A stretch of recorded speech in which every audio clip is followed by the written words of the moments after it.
ব্যবহার করে মানুষের উপরে তাদের বিধান, তাদের ন্যায় নীতি এগুলা চাপিয়ে দিবে। আমরা একটি সাম্যের, একটি মানবিক বাংলাদেশ আশা করি।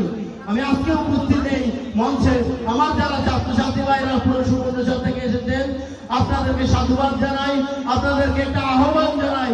আজকে আপনারা যারা যে অবস্থানে দাঁড়িয়ে আছেন, আগামী দিনে ইনশাআল্লাহ you will lead the nation. আপনারাই জাতিকে নেতৃত্ব দিবেন। সো ইউ হ্যাভ দ্য কাজ to say the right thing. আপনাকে কিন্তু সত্য বলার সেই সাহস থাকতে হবে, অন্যায়ের বিরুদ্ধে প্রতিবাদ করার সেই সাহস আপনাকে রাখতে হবে। আমাদের প্রিয় নবী সাল্লাল্লাহু আলাইহি ওয়াসাল্লাম বলেছিলেন, তোমার সামনে যদি কোনো অন্যায় ঘটে, তুমি সেটা তোমার হাত দ্বারা প্রতিহত করো।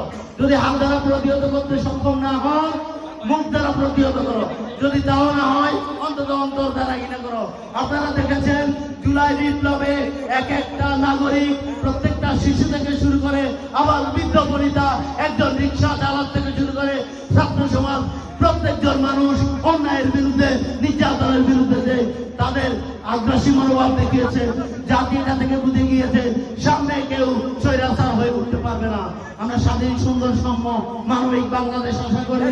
আজকের প্রোগ্রামে উপস্থিত আছেন সুবর্ণচর উপজেলা জামায়াতের সম্মানিত আমির, উপস্থিত আছেন সুবর্ণচরের অত্যন্ত সুনামধন্য প্রতিষ্ঠান চন্দ্রপুলি রবনিয়া ফাজিল মাদ্রাসার সম্মানিত অধ্যক্ষ, আরো যারা উপস্থিত আছেন, আমি সবাইকে প্রোগ্রাম উপস্থিত হওয়ার জন্য ধন্যবাদ জানাই।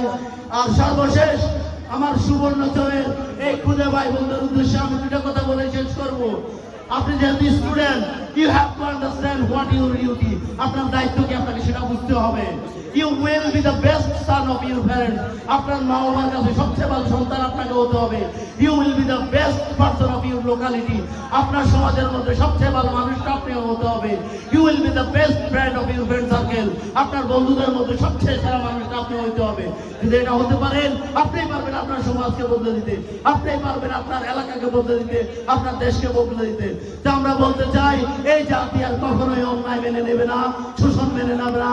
এই জাতি সাম্য এবং মানবিক মূল্যবোধের যে বাংলাদেশ, সেই বাংলাদেশ আশা করে আমরা একটি সুন্দর বাংলাদেশের স্বপ্ন দেখি।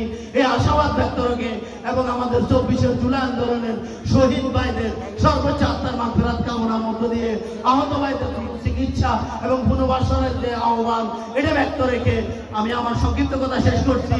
কথা শেষ করার আগে আমি একটা স্লোগান দিতে চাই। আমি আশা করবো সুবর্ণচরের আমাদের ছাত্রছাত্রী ভাই বোনেরা আমার সাথে এই স্লোগানটা দিবেন ইনশাআল্লাহ। এই কোটা না মেধা, কোটা না মেধা, কোটা না মেধা। ইনশাআল্লাহ আগামীর বাংলাদেশ হবে মেধার বাংলাদেশ। ধন্যবাদ সবাইকে। আমাদের বাংলাদেশ সুন্দর একটি ন্যায় ভিত্তিক বাংলাদেশ হোক। আসসালামু আলাইকুম।